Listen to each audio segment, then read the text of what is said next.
Мы продолжаем обсуждение договора между Российской Федерацией и Республикой Абхазия. Как вы знаете, наши группы депутатские работали над этим проектом уже в течение 2 недель. Затем была работа совместная с группой администрации президента, в котором аккумулировались все предложения, поданные министерствами, ведомствами, общественными организациями. И на основе них создан проект, который сейчас находится у каждого из вас. Впервые в нашей политической истории договора подобного рода и подобного масштаба обсуждается, редактируется открыто, сообща связки людей власти, также общества и экспертного сообщества. Суть этого договора, она вытекает уже из самого названия.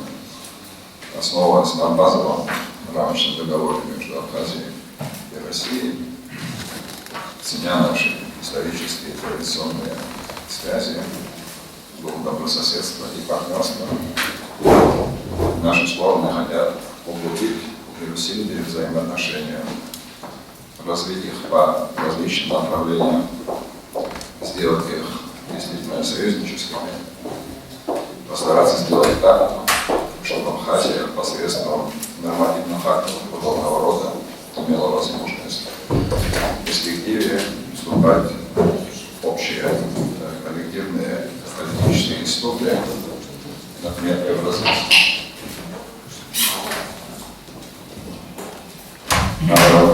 Как сказал уважаемый спикер, нам был передан изначальный вариант наших партнеров, российская версия, их видение.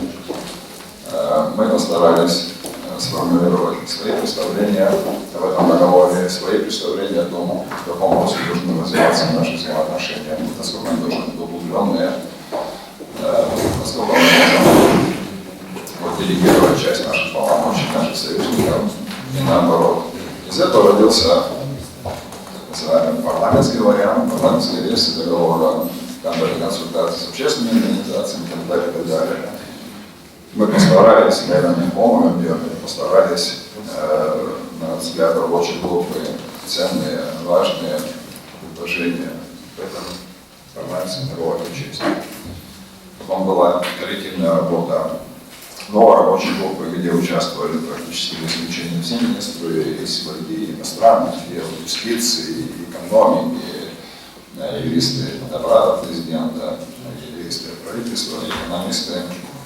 И мы пришли к такому вот коллективному продукту, которого сегодня собственно говоря, роздан еще вчера. Еще пару слов скажу, мои собственные впечатления, мои собственные ожидания от документа подобного рода и от того, вообще, куда должна идти Абхазия. Мне кажется, что мы должны делать все возможное, чтобы наращивать, углублять и развивать перспективы наших взаимоотношений, в том числе и с нашим стратегическим союзником Российской Федерации. У всех стран есть рамочные договоры, у всех стран есть двусторонние договоры, и тем не менее все эти страны заключают договоры подобного рода, где детально, подробно описывают свои взаимодействия и свое союзничество и стратегическое партнерство по отдельным направлениям, которые представляют для этих стран взаимный интерес. Кроме того, современные тенденции развития мира таковы, что сами страны и их двусторонние отношения недостаточно для безопасного и эффективного существования стран. В этом договоре, на мой взгляд, заложены перспективы не только двустороннего углубления, но и перспективы союзнических взаимоотношений или, скажем, через какое-то время содействие делегирования нашей страны в такие международные структуры. Было много замечаний, было обсуждение, иногда это были бурные дискуссии. На мой взгляд, в этом старом нами проекте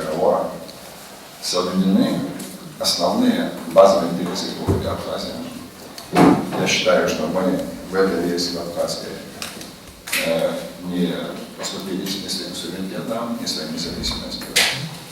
Я считаю, что, наверное, конечно, будем дорабатываться в такой версии. Он будет способствовать дальнейшему эффективному развитию Абхазии, добрососедству с Российской Федерацией и с теми странами, которые сегодня идут по пути создания коллективных политических институтов Евразии. Спасибо.